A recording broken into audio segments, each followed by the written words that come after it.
No Rudy, no problem. Wolves throttled Denver in Game 2, 106-80. We're breaking it all down. It's coming up next on the Locked On Wolves POSTCAST.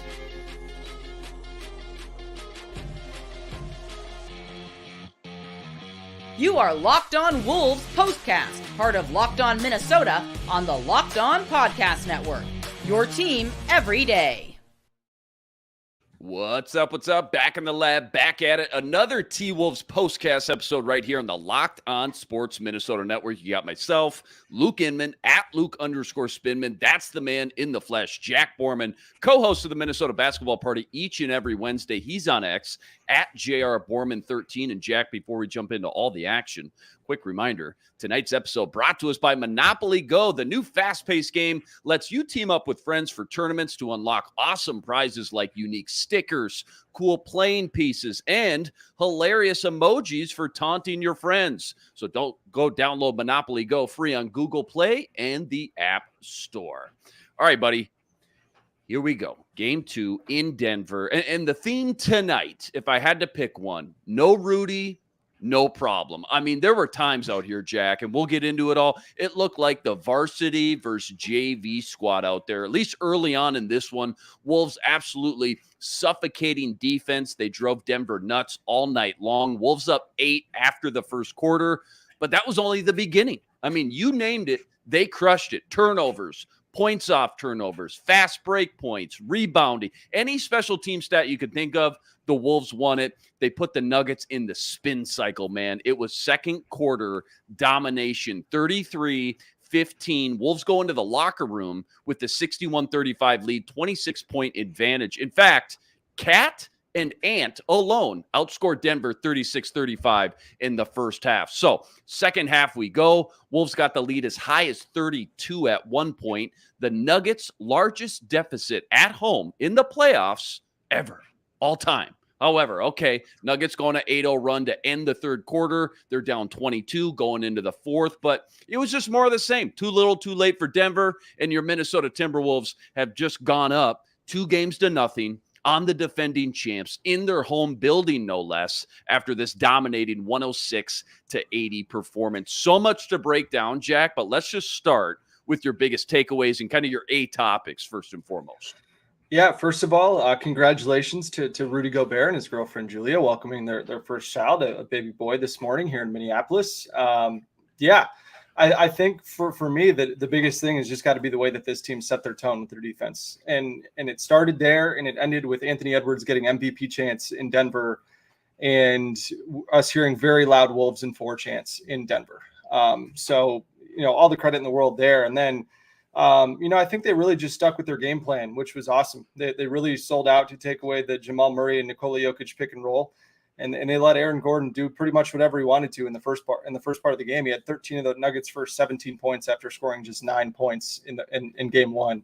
So for him to come out that way, you thought, wow, this is a great sign for Denver that, they're getting one of their role players into the game that wasn't, a really important factor in game 1. But it just did not play out that way. The Timberwolves were, incredible from start to finish on the defensive end of the floor. And I think it was just, you talked about it, no Gobert, no problem. And the fact that it was, this Timberwolves team has had a next man up mentality the whole entire season. And I think this game just kind of epitomized that when someone's down, everyone else steps up and plays a lot harder and locks in even more on what they need to do and what the role is. And, they didn't need anybody to be Rudy Gobert. They needed everybody to be the best versions of themselves. And I think that's what we got. And that's the great thing about this Timberwolves team is you want to play small, they can play small. You want to have a defense first lineup out there, they can have an elite defense first lineup out there. You want to have an offensive minded lineup out there. You have Karl Anthony Towns and Anthony Edwards and Mike Conley kind of orchestrating everything. They can do anything you want, but defensively, the result of that game, I think, again, we talked about it. 80 points is the fewest they've allowed in a game all season. I believe it's the lowest that Denver has scored in a game all season. It's the 4th time in 6 games this season that the Timberwolves have held Denver under 100 points. And most importantly here, the Nuggets, before garbage time got started, and they finished with this too, they had 16 assists and 19 turnovers. First time all season that they have had more turnovers than assists in a game. And you rarely ever see that in an NBA game. And we'll get into more kind of how the defense went. But yeah, I think that Karl Anthony Towns too, just setting a tone, again, playing exactly the way that he did in that third quarter of game 1 and the third quarter of game 4 of that last series, where he was just really quick and decisive.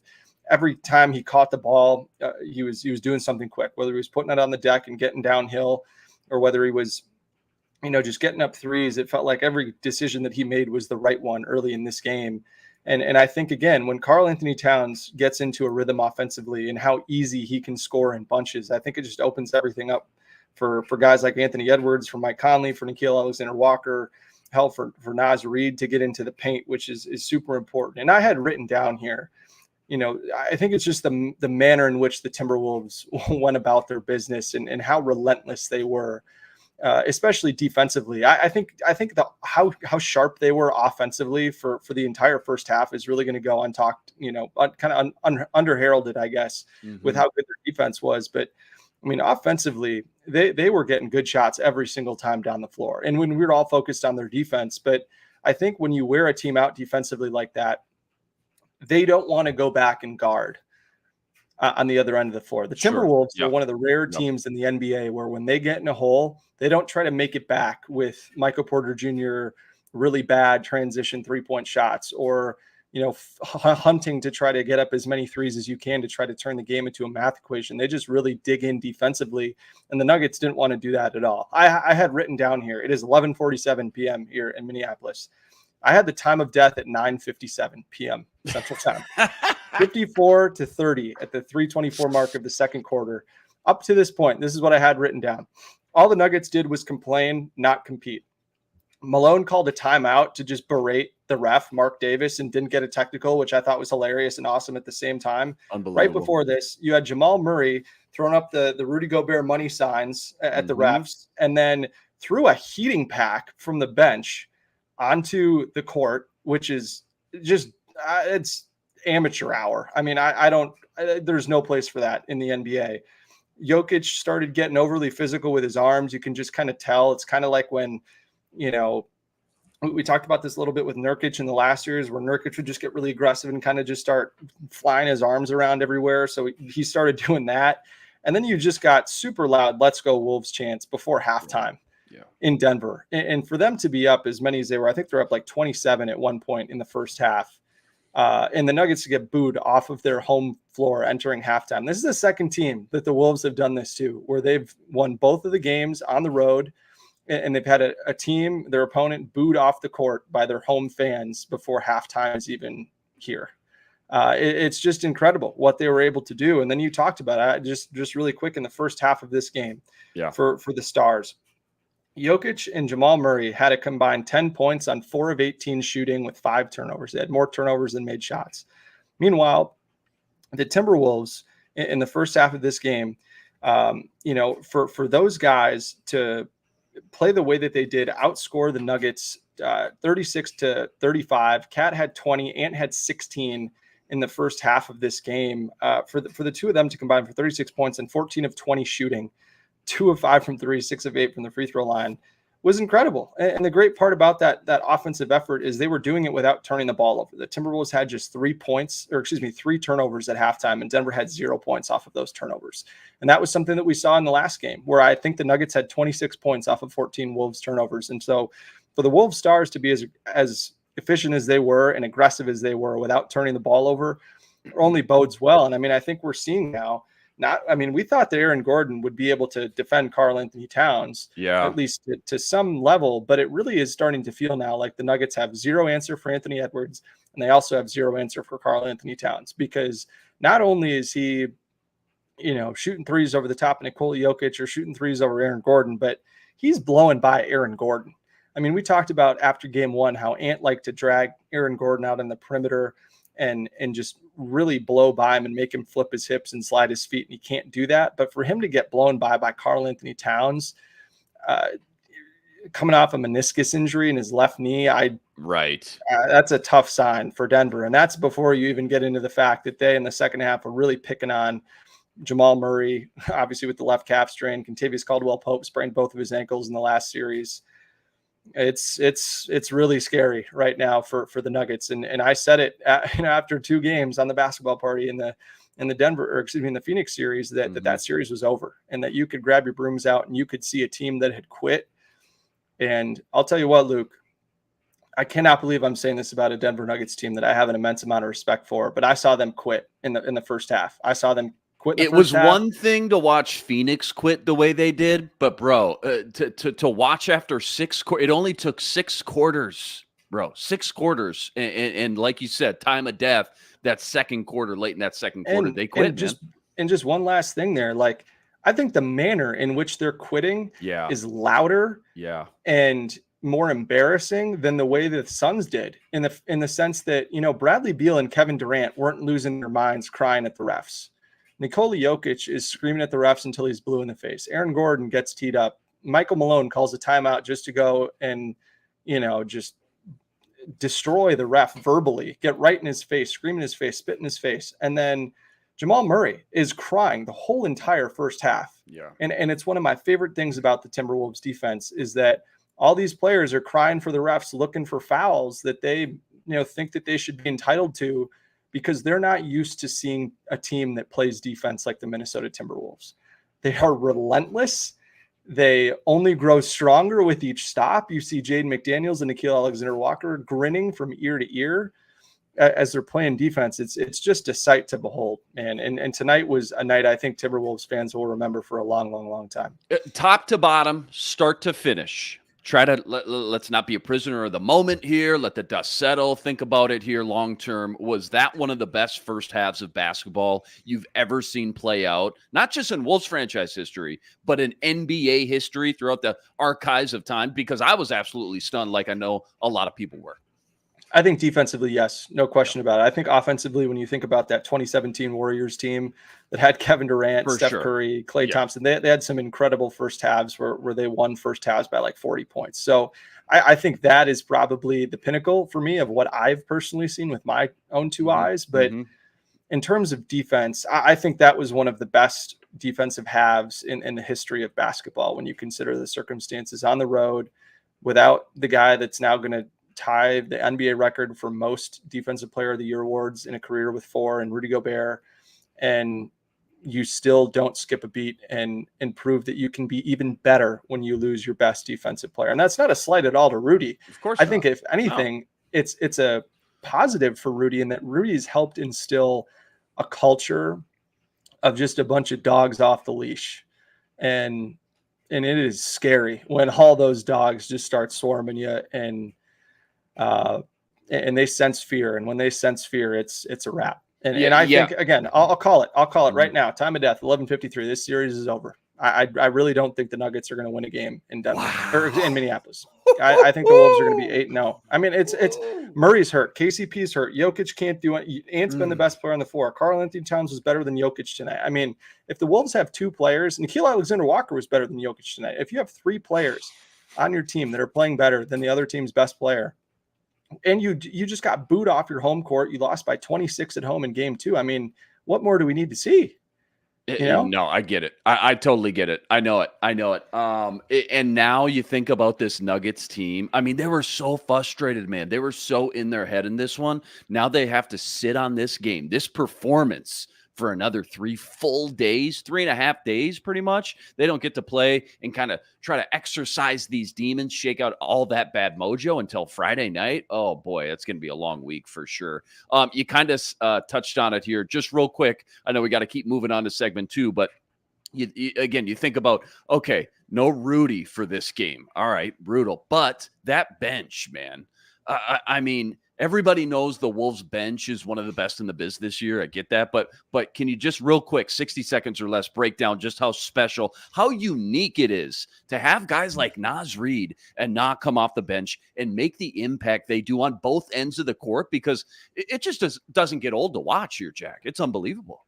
Yeah, it's the best bench duo in the NBA playoffs, no question about it. I don't think there's a bench duo that even comes close to what those guys can do. I think Nickeil Alexander-Walker might be the best defensive bench player that's out there right now. I think Naz Reid might be the best offensive bench player that's out there right now. And you want to know just how unique they are. they became the first pair of teammates off the bench to at least have 3 blocks and 3 made threes in the same game in NBA history. That's And they unbelievable. did it in the playoffs on the road when role players normally don't play as well. And they both had 14 points. They both made 4 threes. They were a combined 8 of 15 from 3, and they combined for 11 rebounds and 7 blocks. I don't know what more you could ask from them. And Nikhil was plus 11. Naz was plus 9. I legitimately do not know what more you could ask from those guys. And Naz, hilariously, was 1 of 6 from inside the arc. And if Naz Reid, who's an amazing finisher in his own right, is struggling to finish inside the arc and he still has 14 points. I mean, before the fourth quarter of game 1, Naz Reid's playoff career high was 13 points. He had 14 points in the fourth quarter of game 1. He has 14 points again tonight. So he would have broken that record twice in a row. Now that he's rolling, you got to feel really good about the Timberwolves here. Not just for the rest of this series, but for the rest of the playoffs. Absolute masterclass, top to bottom. So fun to watch if you're a T-Wolves fan. That's for sure. Plenty more deep dive on this Wolves game 2 versus Denver. That's all coming up right after this. Quick reminder, tonight's episode brought to us by Monopoly Go. Now, I've been told I'm the competitive one in the household, okay? I'm the guy who's always trying to kick things up a notch, create a little friendly competition, if you will. That's exactly why Monopoly Go is perfect, and not just for me, but over 150 million other people that have already downloaded it. It's the new latest and greatest twist on the classic Monopoly we all love and remember, and now you can play on not just one board, but hundreds of Monopoly boards, all with different crazy locations, helping you build up amazing new cities that bring you big money. And best part, without a doubt, messing with your friends and family, charge them rent on all the iconic properties, and you can even steal their vaults of cash. Or you can team up with your friends and earn big rewards. So what are you waiting for? Get in the game, play with all your family, play with all your friends. Download Monopoly Go for free at the App Store and Google Play. All right, I just got to bring this up real quick because I know it's going to be a talker. Jamal Murray, the Heat Pack incident, we'll call it. Never seen anything like it before. Now you got former players, NBA analysts like Glenn Perkins already tweeting out, dude should be suspended for game 3. Just your quick knee-jerk reaction to the maybe dirty, uncalled for move itself, and then what disciplinary action you think the league will take, if any. I'm just curious your thoughts. Yeah, I think Rudy Gobert got fined $100,000 for flashing the money sign, just flashing the money sign. Yep. So I don't know. I mean, we don't really have a whole lot of precedent for a player throwing something onto the floor like that. I think when you add in the situation of him crying more than Rudy Gobert's newborn baby has today at these refs, and then doing that, Chris Finch called it dangerous, was what he called it in the post game. So I don't know. We'll see. But I mean, Jamal Murray tonight had what did he have? He had 8 points on 3 of 18 shooting, and he had more turnovers than made shots. He had 4 turnovers and 3 made shots. 3 of 8. This just stop there. Plays? 3 of 18. Doesn't matter if he plays. I give him all the credit in the world for fighting through what he's been fighting through. He fought through that calf injury, have an unreal game 5 to get them here. No question. He deserves all the credit in the world for that. The guy's a warrior. He's got, a Hall of Fame guard caliber playoff resume, trending in that direction. But for him to do something as Bush League as that is just a really, really tough look, and it's impossible to defend that. And when you got your second best player doing that, you got your best player throwing a tantrum, you got your coach throwing a tantrum, it's just a tough look for a defending champion to do that at home. We were forced to come on here after game 1 and talk about the refs just for a hot second, if you remember, about the technical on Ann after the stare down. I'm just curious what you thought about the calls, or more so, should I say, the no calls tonight, because there were plenty of moments where it just felt like these refs were letting these guys play. I, for one, loved it, and I'm not just saying that because it worked in our favor tonight specifically. Just your quick thoughts, 30 seconds or less, just on how the refs called this game. I mean, I don't really care. Whatever you do, call it consistent. I thought they called it consistent. I think it was just a heavyweight fight. They just let them kill each other in there. If you're going to let them kill each other, let them kill each other. If you're going to call everything, call everything. I thought that this crew played it pretty consistent for the majority of the game. Maybe we'll see what we saw in game 3 of that series in the last series where they start calling everything. I don't know. Every game's a new game, but yep. the Wolves have proved that no matter how they call it, they can overcome it and, not complain and keep their head down and keep chipping away. What else caught your eye tonight as far as just what this team did right the most? I get where did they really capitalize and dominate and outplay the Nuggets the most? Maybe even individually speaking. Like I know Karl Anthony Towns, for one, deserves some extra flowers on his performance against Joker specifically to start. Yeah, there's absolutely no question about it. Karl Anthony Towns in the last series was tasked with taking a bit of a backseat on the offensive end of the floor and giving everything he had to guard Kevin Durant. And the Wolves swept the series. And yeah, sure, Kevin Durant got his for the most part, but Cat did an incredible job of not letting Kevin Durant become a playmaker, forced Kevin Durant to run him off the three-point line, forced him to take tough contested mid-range jump shots that, over the course of the game, it's an inefficient shot, and the metrics bear that out. And that's a huge reason why the Timberwolves were able to consistently wear down the Suns with defense. He did that while still maintaining excellent efficiency, staying out of foul trouble for the most part, and really just doing whatever the game called for. And then in games 3 and 4 was awesome in the second half offensively in both of those games to help them get over the finish line, if you will. And then in game 1, he held Nikola Jokic to 12 points on 4 of 12 shooting, 4 assists and 4 turnovers while Karl Anthony Towns is guarding. And that's incredible work. And that adds on to Karl having the league best 37.5 field goal percentage allowed to Nikola Jokic since the start of 2022. That is the best by 12%. The next best guy is at 49.6%. So that's before tonight.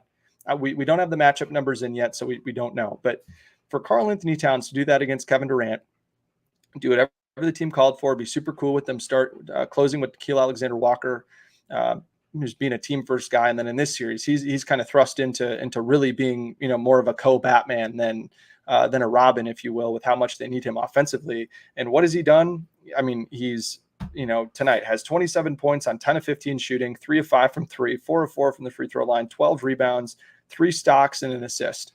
And he has 2 turnovers. I mean, the guy's playing incredible basketball. He's playing super efficient. I mean, over the course of the playoffs, he's averaging 21 points a game on 70.1% true shooting, 54% from 3, 9 rebounds, 2.3 assists per game. And the Wolves are 6-0.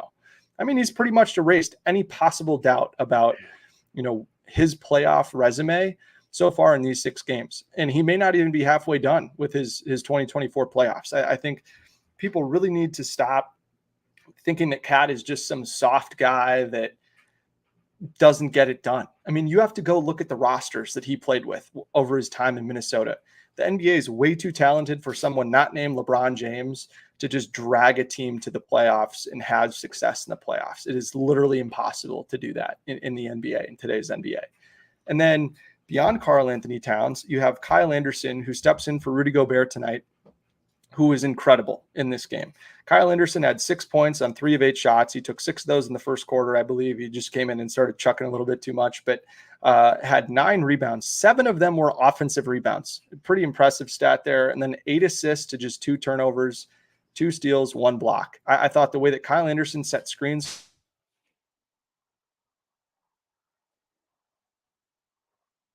the floor and then was able to kick the ball out to corner shooters, kick the ball out to the slot, hit cutters, back the ball out and flow into something else if nothing was there. I thought that he played every note perfectly and that the Nuggets like to switch every screen that does not involve Nikola Jokic.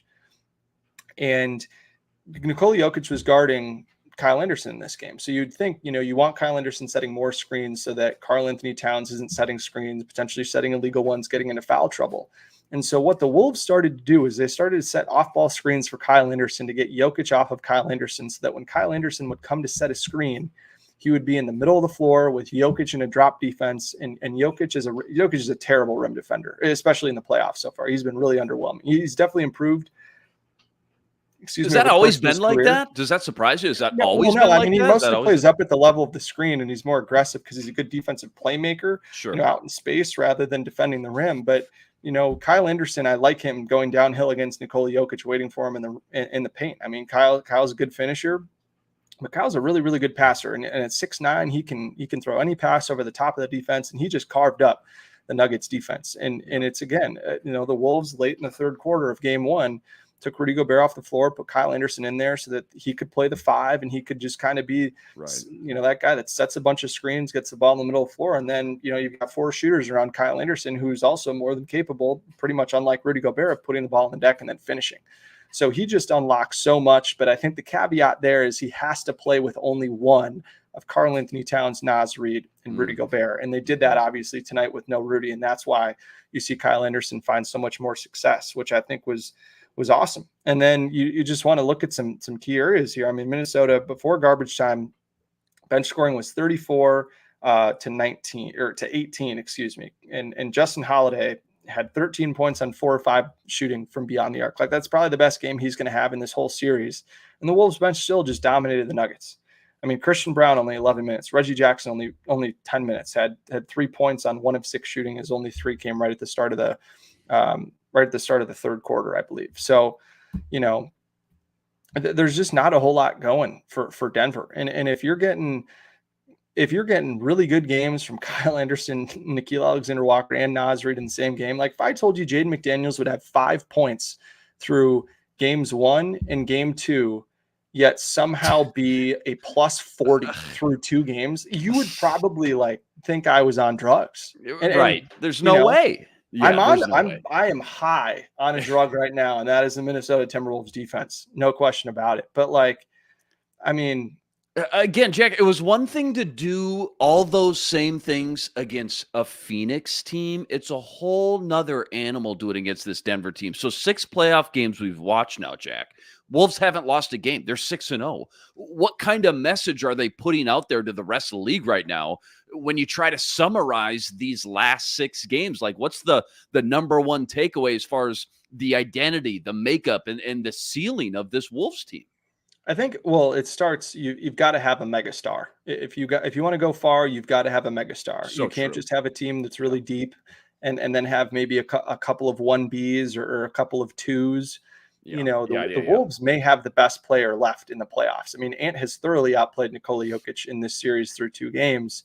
And Nikola Jokic is really the only undisputed guy coming into this that you maybe thought was better than Ant. And so you start there. So they've got that box checked.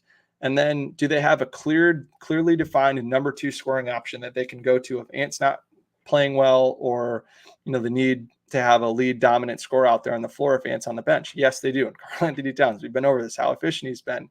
And then you think about defensive lineups and versatility that they have.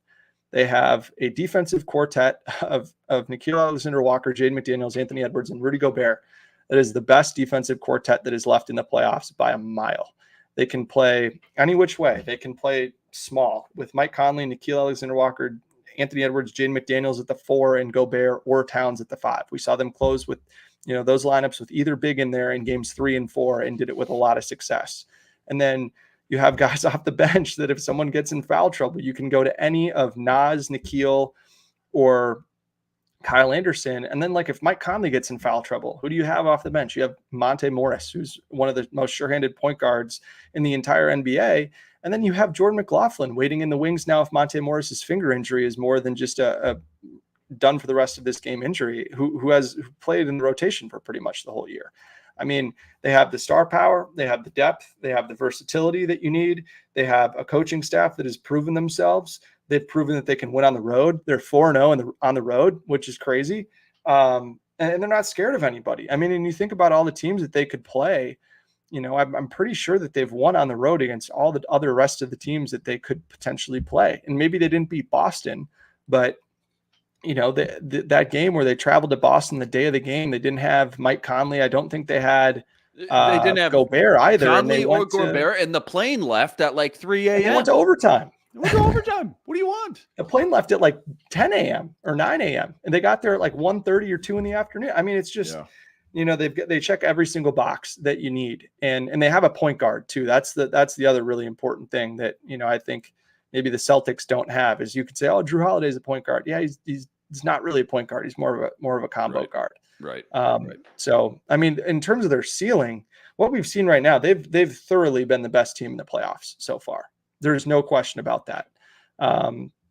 And their ceiling is really, I think it's up to them how far they want to go. If they want to keep this thing rolling and keep buying in and keep playing at this level on both ends of the floor, they not only have this elite defense, but they have had the best offense in the NBA in the playoffs. And they were ranked 17th in the regular season. Number one, right? On both sides of the ball in this Yep, playoffs. correct. Right? And so for them to prove it in all 4 quarters, really, they proved that they could get out to fast starts in all these games. They proved that they could sustain it in the second quarter. In this case, in tonight's second quarter, really run up the score to a point where it's over.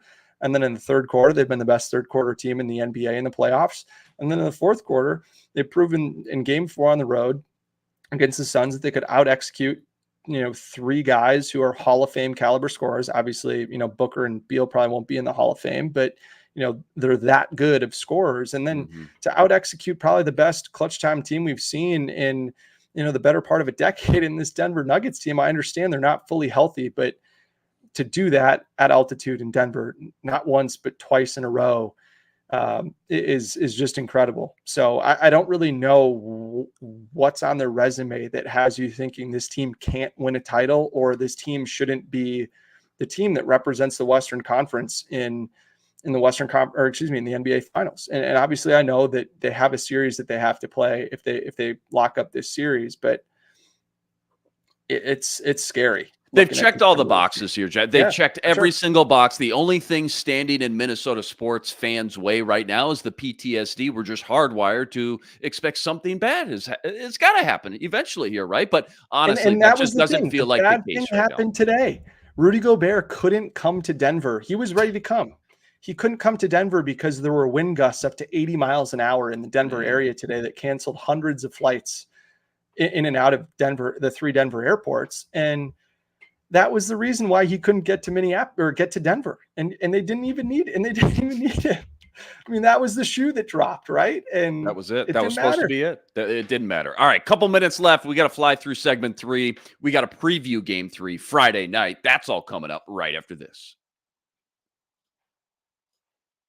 Quick reminder, tonight's episode brought to us by eBay Motors. Passion, drive, patience. What brings home the winning trophy is what also keeps your ride or die alive. And eBay Motors, they got everything you need to maintain your vehicle and level it up to the ultimate peak performance. From superchargers to roof racks, eBay Motors, they got it all. And whether you're into speed, power, or style, eBay Motors has got you covered. Check this out. With over 122 million parts for your number one ride or die, you'll always find exactly what you're looking for. And with eBay's Guaranteed Fit, your part is guaranteed to fit your ride every time or your money back. Because with eBay Motors, you're burning rubber, not cash. With all the parts you need at the prices you want, it's easy to turn your car into the MVP and bring home that win. Keep your ride or die alive at ebaymotors.com. Eligible items only. Exclusions apply. eBay's Guaranteed Fit, only available to U.S. customers. All right, buddy, we got about 60 seconds left. I ask you this after every game, so I'm not going to stop now. Best play or best moment from game 2 tonight was what? Like, what's one thing you'll always remember from game 2 when we look back at this series? I don't know. It's too many to pick from. Too many to choose. There's too many defensive plays where I was trying to tweet something, and then there were 4 more great defensive plays that happened. Yeah. I think it was just the collective, there's that meme or the gif of the guy screaming, more. Like, that's just how we all felt, wanting more of this. That was it. I think it's almost just like a blackout moment where nothing jumps out to you because there were so many incredible. It all kind of blended together, plays. didn't it? It all blended together for an entire quarter, though. That second quarter was absolutely nuts. Couple injury updates real quick. We got to touch on specifically Ant with the shoulder sprain or tweak, I guess. Monte Morris left with a finger sprain, I believe. Now, I know we've got a full week to rest up, which is huge, but when you saw both those play out the way they did, what's your early thoughts on maybe the severity and also how they could potentially affect game 3 Friday night? Yeah, I mean, Reggie Jackson sprained his left ankle pretty bad to a point where he's in a walking boot and crutches, I think after game 3 of that Nuggets series or that Lakers series. So they called it left calf tightness, but it was still that same leg that he injured. So that's a bummer. Ant's shoulder obviously seems okay. And then Monte Morris, I mean, the finger sprain, they were probably pretty quick to rule him out because they knew he probably wasn't going to be coming back in the game anyways. At that point, he was ruled out in the fourth quarter. So, we'll see what happens with that one. But again, the good news is you got 3 days off here. I don't know if the team's traveling back to Minneapolis tonight. I'd be surprised given all the wind advisories that are out there in Denver, but we'll see. So yeah, I mean, certainly a blow to the Nuggets if they're, PG1 and PG2 are both pretty compromised right now because they do not have a third point guard on this roster. So. Great stuff, my man. We got to roll. Unfortunately, I could talk NBA. I could talk Wolves with you literally all night long. You're an elite NBA mind. T-Wolves steamroll Denver. They head back home up 2-0. Cat with 27 tonight. Ant with 27 tonight. Nas and Na with 14. And just, again, a defensive performance for the ages. 3 days off in a row now to ice up. Get ready for Game 3 Friday. Tip off for that one. 8:30 p.m. Central Standard Time in the backyard at the Target Center. As always, huge shout out to all you guys that joined us on the stream. Rest assured, we'll be back each and every game, same time, same place, right here to break it all down. And quick reminder, got to go check out all of Jack's work on X. He's always ripping it up at GR Borman 13. And make sure you check him out and the entire crew on the Minnesota basketball party. That's each and every Wednesday afternoon. Not to mention, we got our guy, Ben Beacon, always killing it over at the Locked On Wolves podcast each and every day as well. All right, that'll do it for us tonight. That's Jack. I'm Luke. We'll see you for Game 3. But until then, signing out.